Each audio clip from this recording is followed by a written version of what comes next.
Depois de mais uma viagem internacional, o presidente Lula retoma a agenda no Brasil e deve dar andamento às negociações para que o Centrão integre a base aliada do governo.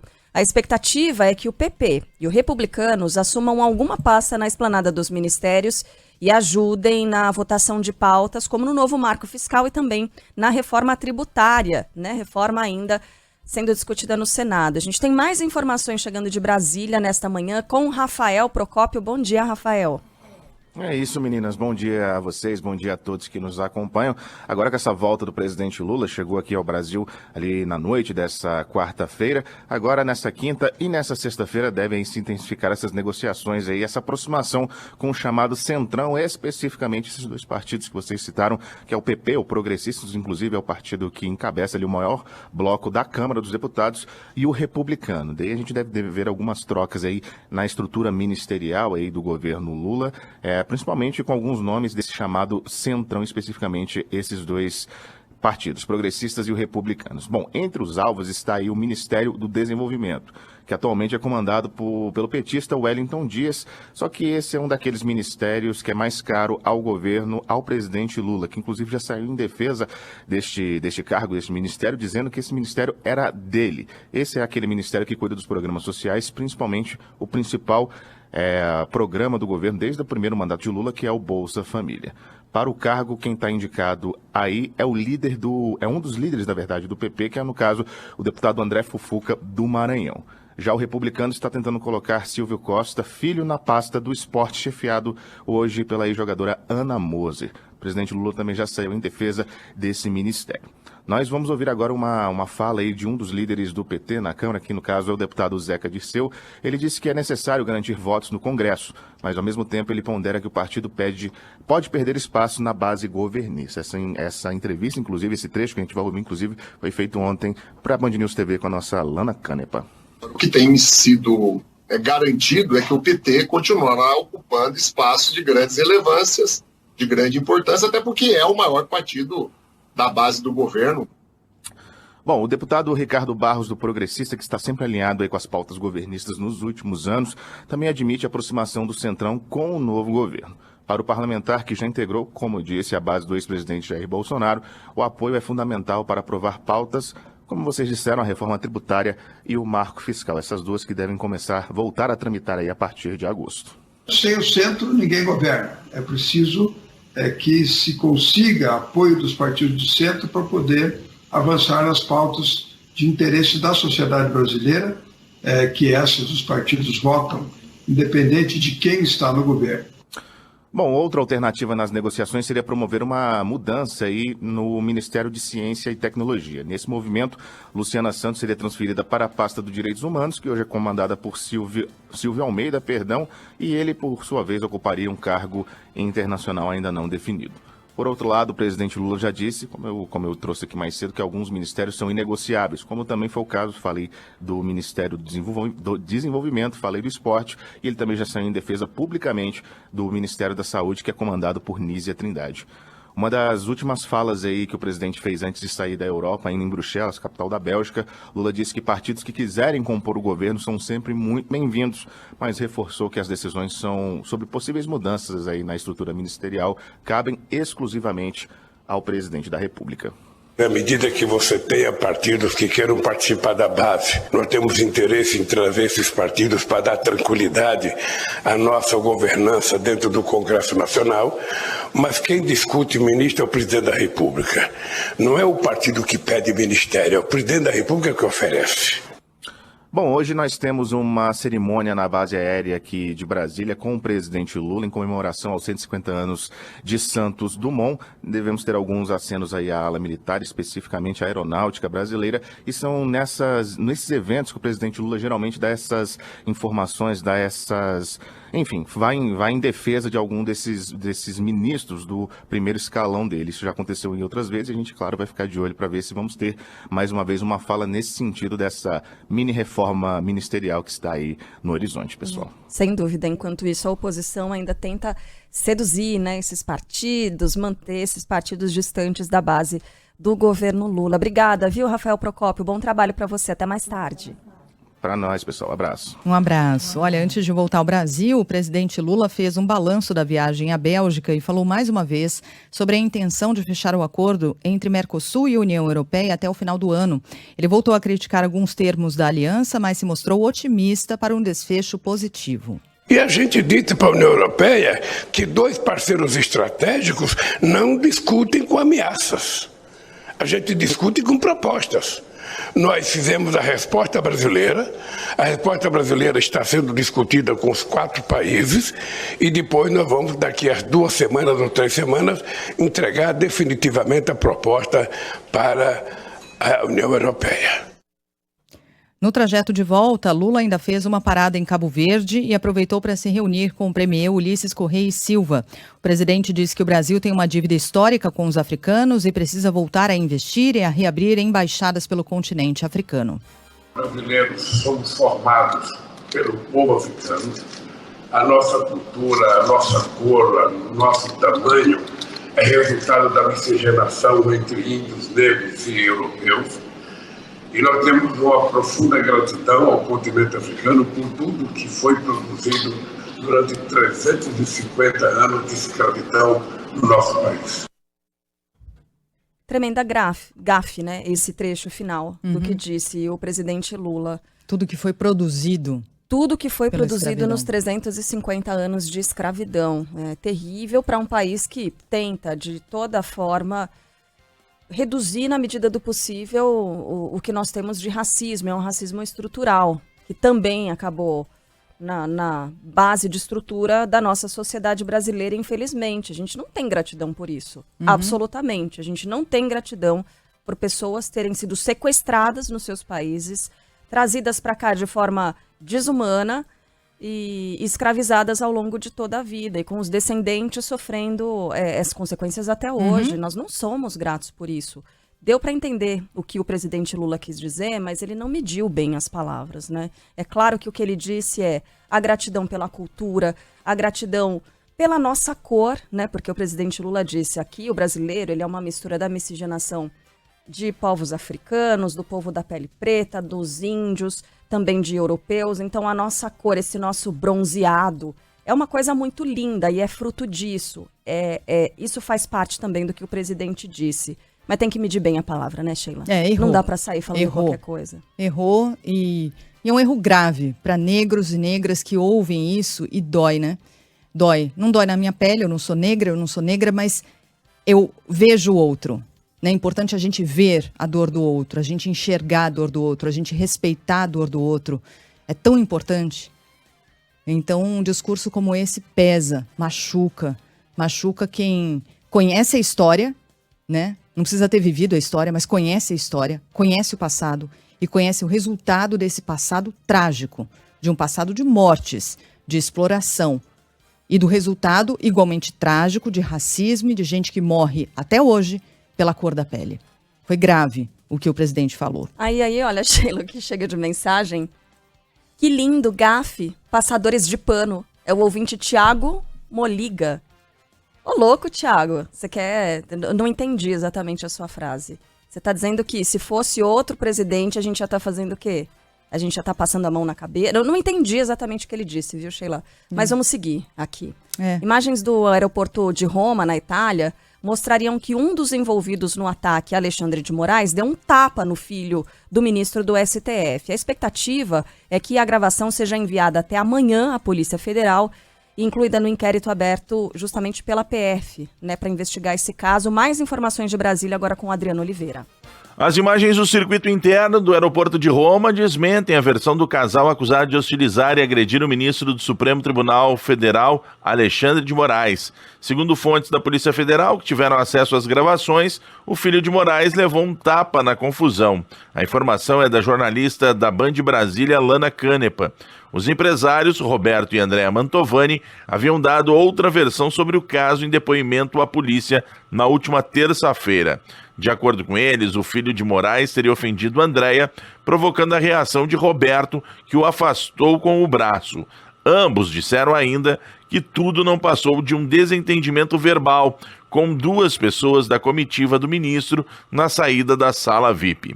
Para a PF, portanto, até o momento, o entendimento é de que a versão de Moraes é mais fiel aos fatos. A íntegra das gravações já foi liberada pelas autoridades italianas à Interpol e deverá chegar ao Brasil até o fim de semana. Em seguida, o material será encaminhado para a sede da PF em Brasília, onde vai passar por perícia. O caso está sendo investigado como agressão, ameaça, injúria e difamação contra o ministro. Essas agressões todas e a hostilização ao ministro precisam ser investigadas e, quando ao fim das investigações, devidamente punidas.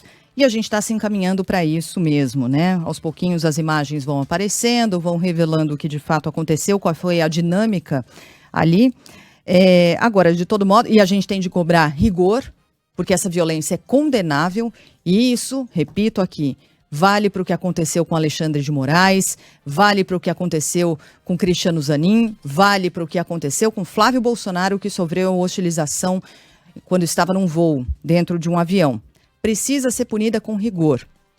Agora, há uma reportagem aqui no estado de São Paulo, nosso colega Fausto Macedo, que levantou o seguinte: a validade dessa operação. Fundamentações da ordem de busca, diz aqui a reportagem, de busca e apreensão que atingiu suspeitos de hostilizarem o ministro Alexandre de Moraes, são questionadas por constitucionalistas e criminalistas, que apontam que é necessária uma rígida apuração sobre as supostas ofensas ao ministro do Supremo, mas consideram que as buscas vão além das cabíveis para se investigar o caso. Alertam que a medida pode não ter qualquer utilidade para esse inquérito. Constitucionalista ouvido pelo Estadão, André Marcília, por exemplo, aponta que a realização de busca e apreensão em casos de crime contra a honra é absolutamente excepcional. Em sua avaliação, a ação da Polícia Federal, a partir de autorização inclusive da ministra Rosa Weber, presidente do Supremo, se situa, abre aspas, além das medidas necessárias para se apurar o crime, fecha aspas. Segundo Marcílio, o caso não pode ser apurado para além do que a lei permite. Agressão verbal, diz ele, não tem conexão com qualquer coisa que possa ser encontrada na casa dessas pessoas. É possível haver a busca, mas não me parece ser pertinente para esse caso. Desconheço qualquer razão jurídica que possa motivar uma medida assim. Fecha aspas do que disse Marcílio. Um outro criminalista, Diego Henrique, foi ouvido, diz que não há vedação às buscas, a depender do crime sob suspeita, mas ressalta que, no caso, o fato sob suspeita se deu em um único fato ocorrido fora do país. É aquele episódio em si, e ele se encerraria em si. Esse é o argumento do criminalista ouvido para entender o porquê dessa operação, se há um rigor maior nesse caso do que haveria em outros tantos em que, infelizmente, há agressões, repito, agressões que têm de ser combatidas, que têm de ser investigadas e que têm de ser devidamente punidas. O que a gente está levantando aqui, essa reportagem do Estadão levanta, se o rigor, neste caso, está sendo muito maior, e o envolvimento da Polícia Federal, por exemplo, muito maior do que em outros casos similares. O senador Marcos Duval volta a afirmar que o plano para gravar Alexandre de Moraes e tentar anular as eleições de 2022 partiu do ex-deputado Daniel Silveira. O político foi ouvido ontem pela Polícia Federal e já deu várias versões para esse caso. O André Viana vai contar tudo pra gente. Em depoimento à Polícia Federal, o senador Marcos Duval, do Podemos, contradisse o ex-presidente Jair Bolsonaro, afirmando que o antigo chefe do executivo havia se encontrado com ele e com o ex-deputado Daniel Silveira para discutir uma tentativa de gravar o ministro Alexandre de Moraes. O encontro teria sido realizado com a finalidade de levantar suspeitas sobre a atuação do Tribunal Superior Eleitoral e invalidar as eleições, o que foi negado na semana passada durante o depoimento de Bolsonaro à PF. Duval afirmou ainda que o ex-presidente, que teria realizado o convite da reunião para ele, após Silveira organizar, enquanto Bolsonaro afirmou que não sabia de quem tinha partido a iniciativa para organizar o encontro. No entanto, o senador afastou a culpa do antigo chefe do executivo sobre a trama, afirmando que a ideia de gravar o ministro do STF era de Silveira e que ele que tentava convencer Bolsonaro a seguir com o plano. A polícia da Nova Zelândia ainda investiga o ataque a tiros que deixou 2 mortos e 6 feridos antes da partida de abertura da Copa do Mundo Feminina de Futebol. O Arthur Coelho está aqui acompanhando esse assunto. Ficou acompanhando, inclusive, ao longo da madrugada e nos traz a atualização. Arthur, bom dia para você. Bom dia, Sheila. Bom dia, Carla, e a todos que acompanham a programação da Band News FM. A polícia da Nova Zelândia vai investigar em especial o homem e de que maneira ele conseguiu a arma após matar 2 pessoas em Auckland, porque o país ele tem uma rígida lei de controle de armamento. O ataque aconteceu horas antes da abertura da Copa do Mundo de Futebol Feminina e na cidade deixou outras 6 pessoas feridas. Autoridades informaram que o atirador de 24 anos estava com uma espingarda em um canteiro de obras de um prédio. Depois ele tentou se esconder, mas a polícia atirou nele e ele morreu no local. O primeiro-ministro Chris Hipkins afirmou que o torneio prossegue normalmente, como de fato aconteceu. Teve a abertura mais cedo da Copa do Mundo Feminina, a partida entre Nova Zelândia e Noruega, e o primeiro-ministro disse ainda que a polícia não procura mais ninguém envolvido com o crime. Autoridades classificaram o tiroteio como um incidente isolado e reforçaram o policiamento na região. A FIFA se solidarizou com as famílias envolvidas nesta ocorrência, diz que conversou com as seleções afetadas por este crime e reforçou que o crime não teve relação nenhuma com o torneio. Uma das seleções afetadas foi a seleção da Itália.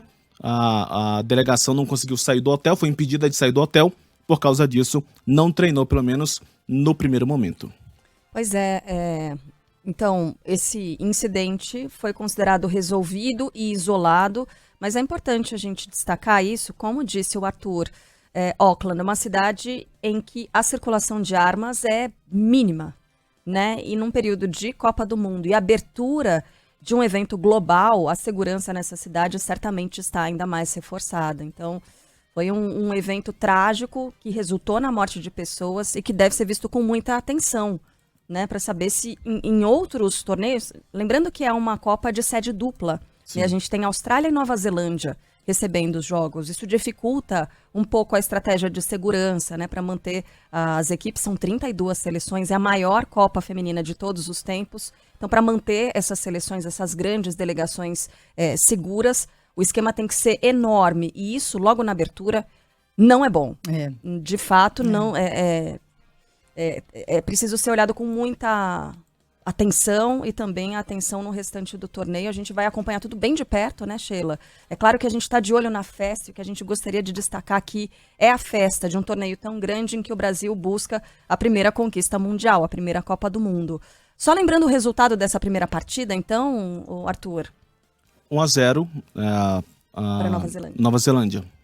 Aí já a equipe da casa surpreendendo, né? Porque o time europeu ele tinha era o apontado como favorito para essa partida, então já tem. E a gente quer destacar a festa mesmo. A bola rolando e tal. A gente torce para que esse evento siga isolado e siga o único, né? Evento relacionado à segurança dessa Copa do Mundo. Só lembrando que a FIFA informou que a FanFest, né, iria acontecer em um horário que iriam informar posteriormente. Ainda não houve nenhuma informação divulgada. Acredito que pelas próximas horas a gente vai ter informações sobre a FanFest lá na cidade. Obrigada, viu, Arthur? E daqui a pouco a gente volta a falar, né, Sheila, da Copa do Mundo. Tem mulher na área, já com os boletins de Aline Fanelli, da Jordana Araújo, também da nossa equipe aqui de esportes da Band News.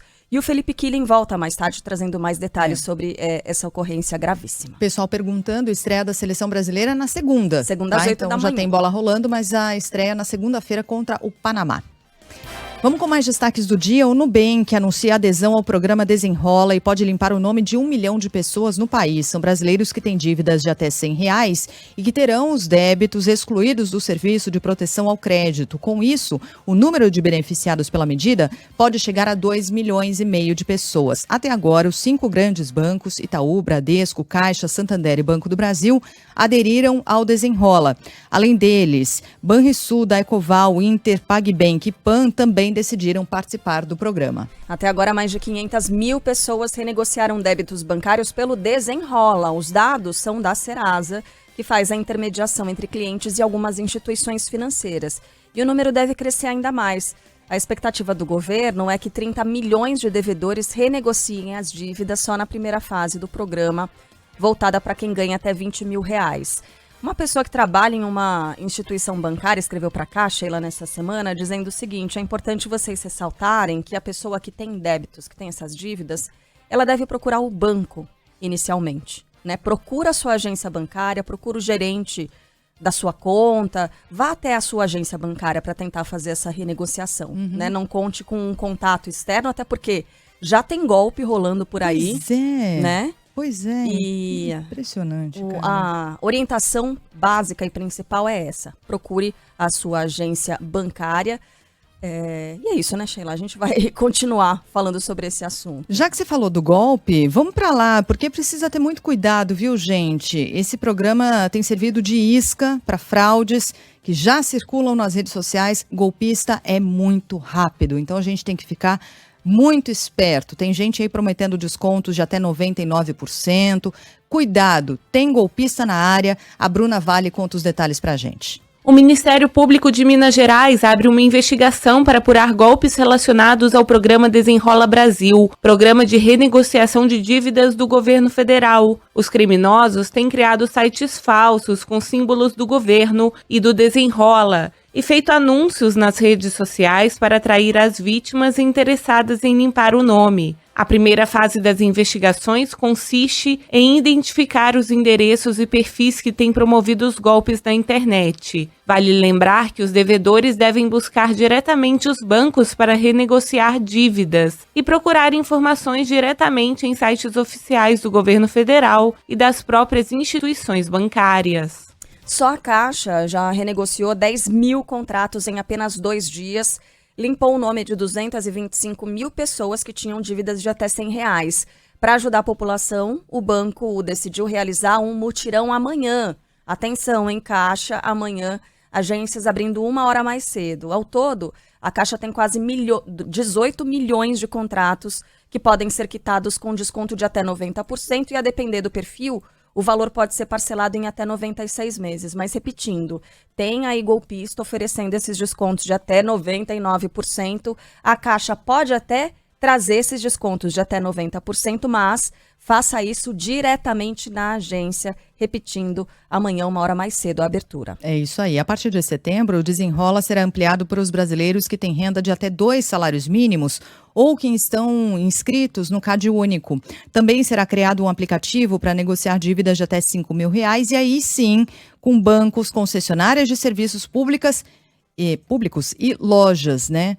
Então, tinha muita gente com dúvida em relação ao varejo, em relação às lojas. Passam a entrar no Desenrola a partir de setembro. Para o economista Marcos Vale, só há benefícios em aderir a esse programa. Passando a estar com o nome limpo, como é dito normalmente aí, elas vão poder adquirir esses bens e serviços, o que vai impulsionar o crescimento econômico, ou seja, vai justificar investimento aí na economia real, a manutenção dos empregos e tudo isso.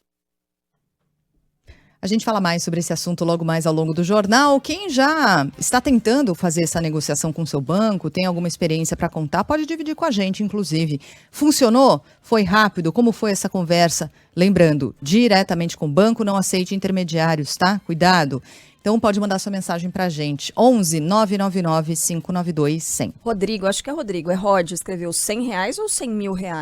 Não, são R$100 mesmo. Aquelas pessoas que estavam com o nome sujo, com até R$100 de dívida, automaticamente esse nome foi limpo. Ele saiu dessas listas de Serasa e tal, para que a pessoa consiga tomar crédito novamente. Mas essa dívida aí de até R$100, ela não acabou, não. A pessoa tem que ir atrás da agência bancária para quitar essa dívida, mas o nome não está mais sujo.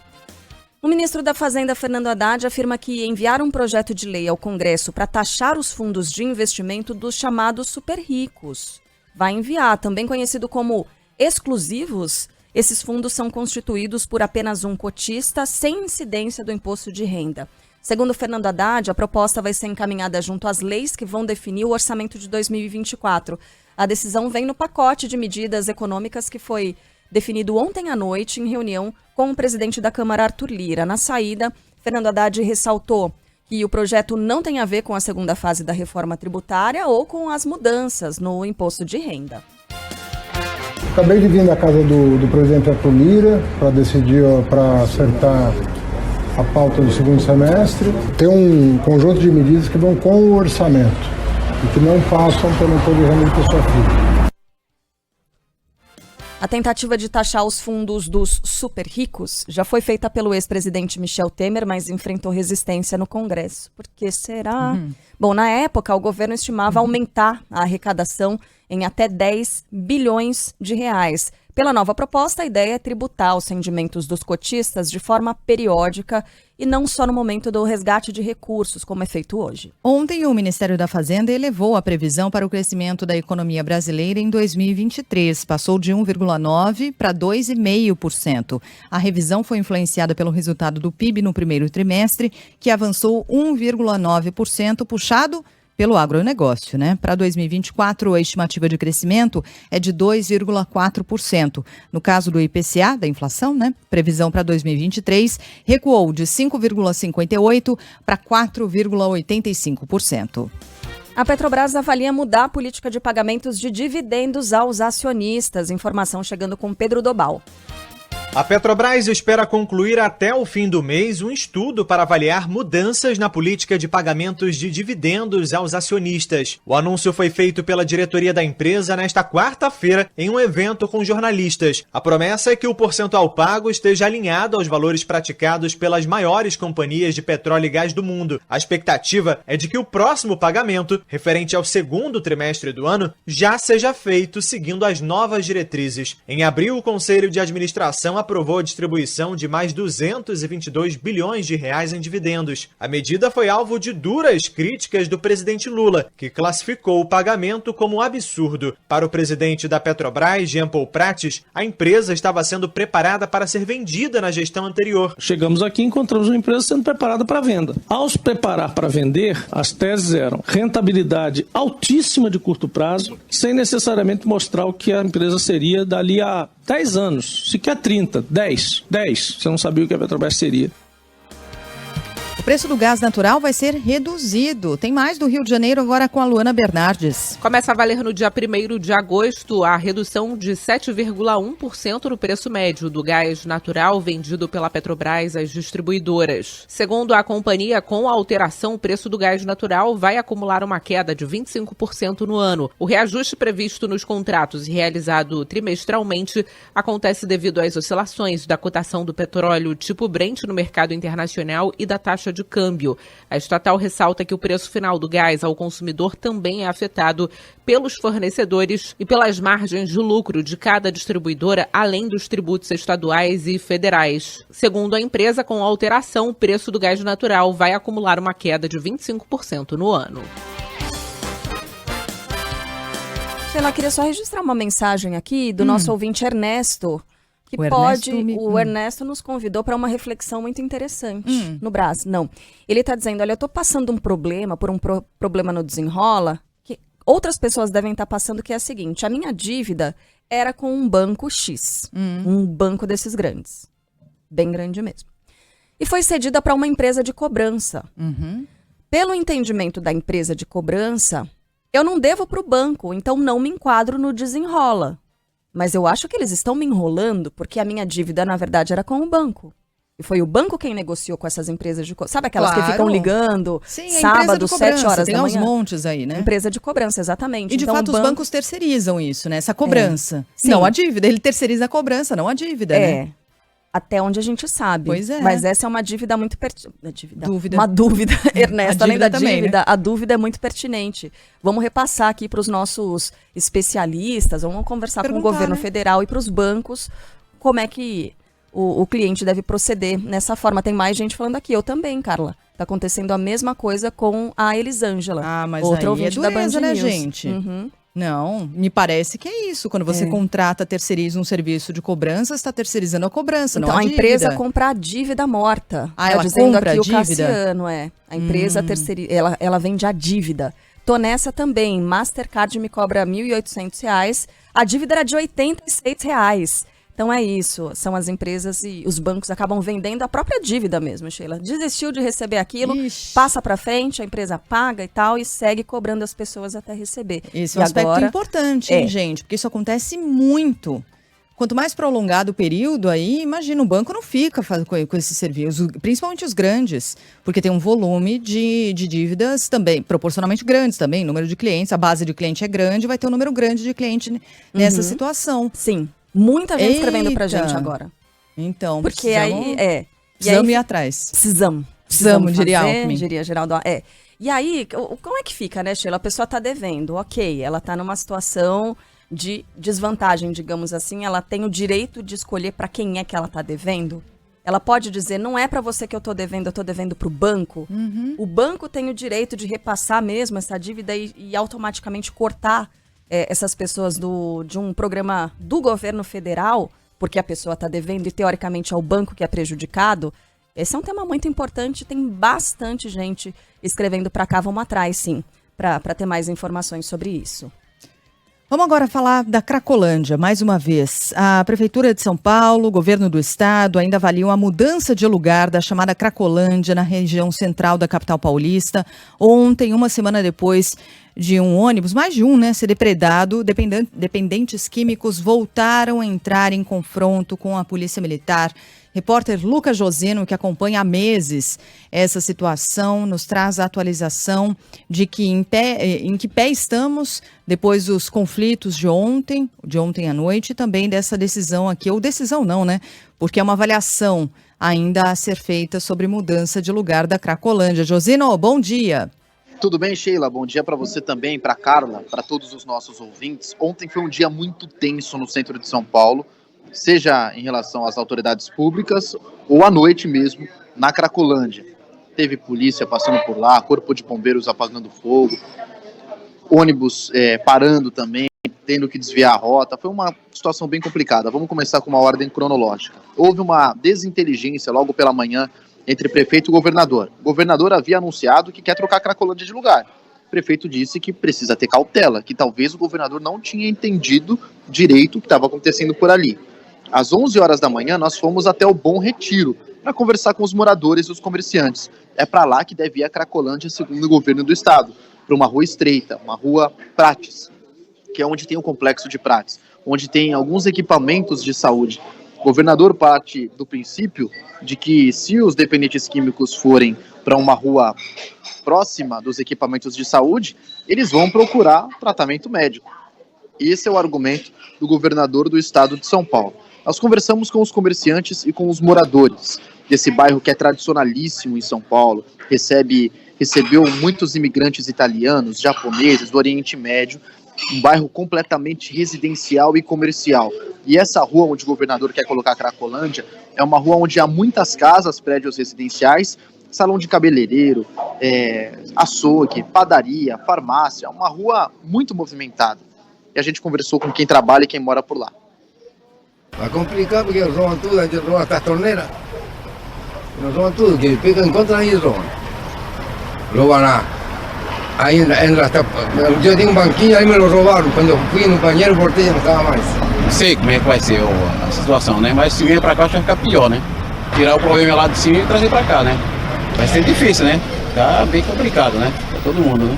Eu gosto bastante daqui, mas realmente o pessoal aí da Cracolândia tem atrapalhado um pouco a vida aí dos comerciantes, moradores, pedestres, entendeu?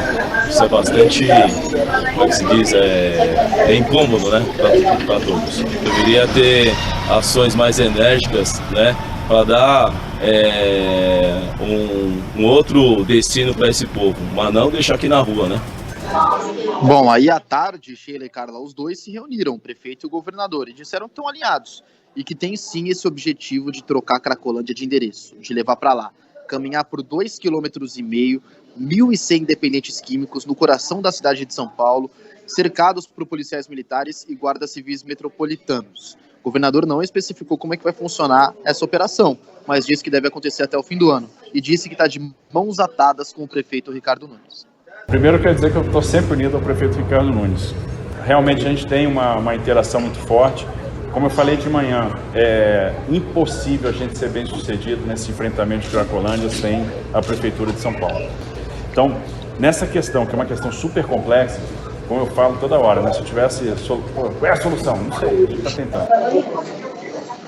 Aí à noite, o jogo virou, né? A Cracolândia pegou fogo mais uma vez, a polícia prendeu um suspeito de tráfico de drogas, os dependentes químicos atearam fogo em pneus, em objetos que estavam por lá, pararam a Rio Branco, que é a principal avenida ali da região de Campos Elíseos e também da Santa Efigênia. Bombeiro foi acionado, polícia militar também, polícia civil, muitas viaturas. Foi uma confusão do início do dia até o fim. Carla e Sheila. Pois é, Josino, obrigada pelas suas informações. A gente estava até, enquanto você falava, exibindo as imagens do que aconteceu ontem à noite. Muito triste, né, desses conflitos. Mais uma noite em que isso aconteceu na região da Cracolândia. Obrigada ao Josino. Saiu, agora há pouquinho, gente, Pesquisa Paraná, do Instituto Paraná Pesquisas, né, sobre a Cracolândia. A pergunta foi a seguinte: percepção de quem é a maior responsabilidade pela atual situação da Cracolândia. E as respostas foram as seguintes. Em primeiro lugar, do governo do estado, com 28,4%. Na sequência, da prefeitura, 27,8%, quase 28% também. Em terceiro lugar, da sociedade, 22,1%. E na sequência, do governo federal, 14,4%. Não sabem ou não opinaram, 7,3%.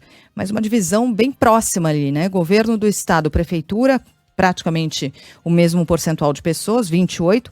Da sociedade, 22%. E do governo federal também, 14,4%. Isso chama atenção porque o governo federal sempre fez questão de se colocar de fora desse problema, né? Lembrando que a segurança pública é uma atribuição de governos estaduais. A prefeitura tem também atribuição de outras tarefas nas cidades, e aí inclui São Paulo, obviamente. Então o governo federal diz, olha, isso aí não é da minha responsabilidade, não. Mas quando a gente teve a oportunidade, né, Sheila, de conversar com o vice-presidente Geraldo Alckmin, que foi governador de São Paulo por anos, né, e representava o partido que governou São Paulo por muitos anos, a gente questionou essa responsabilidade dos governadores, e agora que ele faz parte do governo federal, a utilização do Fundo Nacional Antidrogas para isso, porque existe um fundo para isso. Ele segue ativo. Nos últimos anos ele foi esvaziado, mas ele ainda existe. Será que não é o caso de direcionar uma parte dos recursos federais para esse fim? É o principal problema relacionado às drogas que a gente tem nesse momento. Né, falando em usuários, tirando o tráfico, tirando questão de fronteiras, mas relacionado ao usuário dependente químico, não há problema maior no Brasil do que esses problemas de cracolândias. E aí não só falando de São Paulo, outras cidades também têm regiões muito comprometidas por causa desse tráfico que acontece nessas micro-regiões e também dos dependentes que não têm mais a menor noção do que estão fazendo. Completamente dominados pela droga, né? Exatamente. Aliás, ontem um dos nossos muitos ouvintes escreveu questionando o seguinte: Sheila, cite uma Cracolândia fora de São Paulo. Esse é um problema exclusivamente da capital paulista. Então convido os demais ouvintes a nos recordarem aqui em que regiões, aliás, no Rio de Janeiro, por exemplo, há mini cracolândias dentro de algumas comunidades, né? Mas convido os nossos ouvintes a participarem. Esse é um problema também na sua cidade? Onde exatamente? Pode escrever para cá também, tá? 11 999 592 100. Sandro Badaró está aqui no estúdio, Sheila, respondendo a questão que foi levantada pelo o Ernesto Augusto, nosso ouvinte de São Paulo, e que foi seguida por dúvidas de muitos outros ouvintes com relação ao Desenrola e essa negociação das dívidas dos bancos para outras empresas, as tais das dívidas mortas, né? Essas dívidas já há muito tempo existentes. E o Ernesto questiona, eu tentei negociar com a empresa e a empresa diz, eu não sou banco, você não pode fazer parte do Desenrola. Sandro Badaró está por aqui para explicar tudo certinho. Pior é que é isso mesmo, né, Sandro? Bom dia. Bom dia, Carla. É isso mesmo. Quando a dívida já passa para uma empresa de cobrança, nesse momento o programa Desenrola não vai estar disponível para essa pessoa. Só que um ponto importante, tá? Dívidas muito antigas. O Desenrola, nesse momento, vale só para dívidas que levaram a pessoa a ter o nome sujo entre 2019 e 2022. Então, tem gente com dívida de 1993, não vale. Não. 2019 a 2022 é o período. E sim, nesse momento, só banco. Então, se tem uma atenção especial. Às vezes pode ter alguma empresa fazendo a cobrança, mas a dívida ainda está com o banco. Se tiver dentro do período, entra. Se a dívida foi para a empresa de cobrança, não entra agora no Desenrola. A gente conversou aqui na Band News FM com o coordenador-geral de Economia e Legislação. Ele faz parte da Secretaria de Reformas Econômicas do Ministério da Fazenda, o Alexandre Ferreira, que explicou. Em um outro momento, vai sim entrar o Desenrola nessa parte, mas nem todas as empresas. que a dívida pode ter começado ali com o crediário, hoje está com o escritório de cobrança, que ela entre em contato com esse escritório e fique atenta com as próximas fases aqui do programa. Porque se a dívida tiver com o banco hoje, ela é elegível, mas todas as dívidas, né, do sistema financeiro e não financeiro são elegíveis aí para essa etapa mais ampla. Agora, o que é importante? Que esse credor, então quem tem a dívida hoje, também vai precisar entrar no programa. Então, como ele é um programa voluntário, a gente depende aqui que os credores entrem na plataforma e num processo que muito em breve a gente vai abrir. Então, a gente pede para o pessoal aguardar mais notícias aqui nas próximas semanas sobre essa próxima fase. E o que ele fala, né? As empresas têm que aderir ao Desenrola, a gente vai falar sobre isso muito mais, mas basicamente vai ser feito um leilão. Então você pega, por exemplo, empresas que fazem cobrança e compram dívidas. As empresas que oferecerem as melhores ofertas pro governo federal entram no Desenrola e aí sim o credor vai poder ir até o programa. Mas fechando, é isso. Nesse momento, dívida com empresa terceirizada, dívida de qualquer outro setor que não seja banco, não está no Desenrola. Olha, a Cristiane, nossa ouvinte do Rio de Janeiro, então tá levantando essa questão e é importante mesmo, Cristiane, prestar atenção nisso, porque pode ter golpe, né, de criminoso se passando por essas empresas, oferecendo negociação dessa dívida neste momento com base no Desenrola. Já tem, já. Não, gente, isso não está acontecendo ainda, né? Golpe do Serasa tá golpe acontecendo. Do Serasa, isso, dessas empresas. Então, essas empresas, o Sandro muito bem esclareceu aqui, não entram neste momento no Desenrola. Cuidado com qualquer link, tá? Já estão aparecendo links. Na dúvida, entre em contato direto com o banco ou vai na agência. Vá na sua agência, melhor coisa. Valeu, Sandro. Valeu.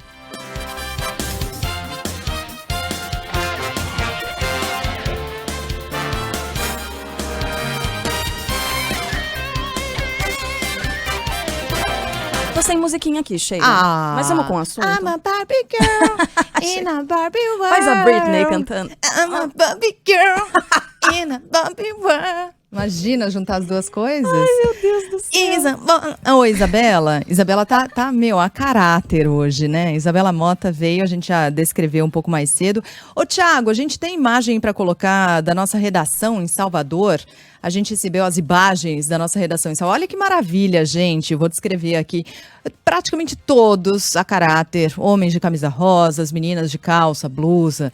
Enfim, todo mundo deu jeito de ter alguma peça cor-de-rosa. Demais, ó. Lindos. Um beijo para nossa equipe em Salvador. E a Isabela Mota também, de rosa aqui, porque é o dia mais esperado para muitos e muitas fãs, lançamento do filme da Barbie. Nos últimos dias todos, o longa está ditando moda, pautando conversas no mundo todo. Se você entrar agora no Google e digitar Barbie, a sua página fica toda cor-de-rosa. Sério, tudo, os links, tudo fica cor-de-rosa. Enfim, mas são 1000 exemplos, né, do que está sendo contaminado por essa onda rosa, inclusive aqui na Band News FM. Isa, conta tudo pra gente. Bom dia. Bom dia, gente. A produção hollywoodiana que a gente tanto aguardava, que a gente ficou falando aqui a semana inteira, chegou. Então, o filme foi dirigido pela Greta Gerwig, teve um orçamento de, pasmem, $100 milhões, cerca de R$500 milhão.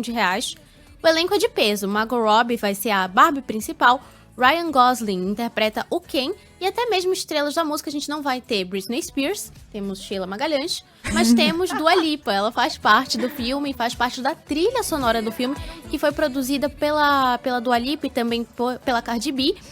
E a Margot, que faz a Barbie, explicou durante o lançamento que a ideia do longa é mostrar a Barbie diferente daquilo que vem na nossa cabeça normalmente. A produção, ela é uma sátira, uma comédia, uma crítica social. Então, para tirar aquele padrão do que a gente pensa do que é a Barbie, que ela não tem muito conteúdo, que é uma boneca perfeita. Então a ideia é realmente trazer essa boneca para a modernidade, para os dias de hoje, pautar a pluralidade e mostrar para as crianças, para as jovens de hoje que a Barbie ela pode ser qualquer uma de nós.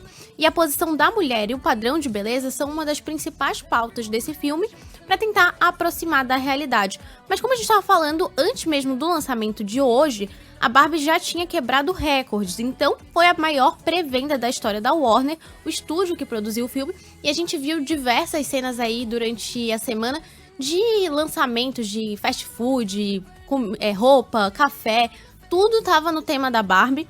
E a nossa colunista de cinema, Flávia Guerra, explicou o porquê desse boom. Não lembro de um filme ter movimentado tanto esse mercado de merchandising, né, de produtos antes mesmo dele estrear. A Barbie, ela tá no nosso imaginário, imagina, desde 1959. Então tem toda essa construção do imaginário e tem essa união entre a Mattel, né, que é a fabricante da Barbie, a Warner, que lança grandes filmes aí, mas nem se compara a Barbie, né? Então eu acho que, nesse sentido, é um filme único. Tem uma pergunta aqui pra vocês. O Rodrigo diz, e o Ryan Gosling vai interpretar quem? O Ken? Sim. A resposta pra ele é sim. Vai interpretar quem? Nossa, não peguei. Sim, vai. Boa. Desculpa. E velha, né? Essa não Boa e pode velha. cair nessa. Não. Perdão, galera. Olha, tem vários ouvintes aqui mandando fotos e tal. Não tenho roupa rosa, não tem problema, porque a série Barbie Profissões salva tudo, né? Salva Barbie tudo. Profissões, daí você veste uma cor e fala, tô de Barbie, uai. Profissão, escolhe uma, advogada, Barbie, dentista, Barbie, qualquer coisa. E sempre tem as amigas da Barbie, né? Que são geralmente as Barbies morenas, que estão de verde, de roxo. Então pronto. Você pode aderir a esse Tá personagem. valendo. Tem ouvinte perguntando, não é um filme infantil. Não é, gente. É um filme, a classificação etária acho que é de 12 anos, 12 né, Isa? anos. Crianças menores podem ir acompanhada com os pais, mas a indicação da Flávia, que a gente conversou com ela ontem, é que realmente não é um filme para primeira infância. Eles não vão entender muito bem, porque são várias pegadinhas, críticas, sátiras. Não é um filme de animação, de boneca. Exatamente. A dificuldade é explicar isso pra uma criança de 7 anos, que o filme é pra 12 anos, né? Tá dizendo aqui a Cláudia Ferretti, que na imagem dela no WhatsApp, na foto, tá com uma menininha linda, maravilhosa, vestida de mini, mas não tem 12 anos ainda. Então vai ser difícil lidar com isso. Mas interessante, a crítica tá avaliando bem, né? Avaliando positivamente o filme, né? A expectativa é que tenham indicações ao Oscar ainda com esse longa. Olha só. Valeu, Isa. Obrigada. O Carlos tá dizendo, é do meu time. Barbie Túricos. Também.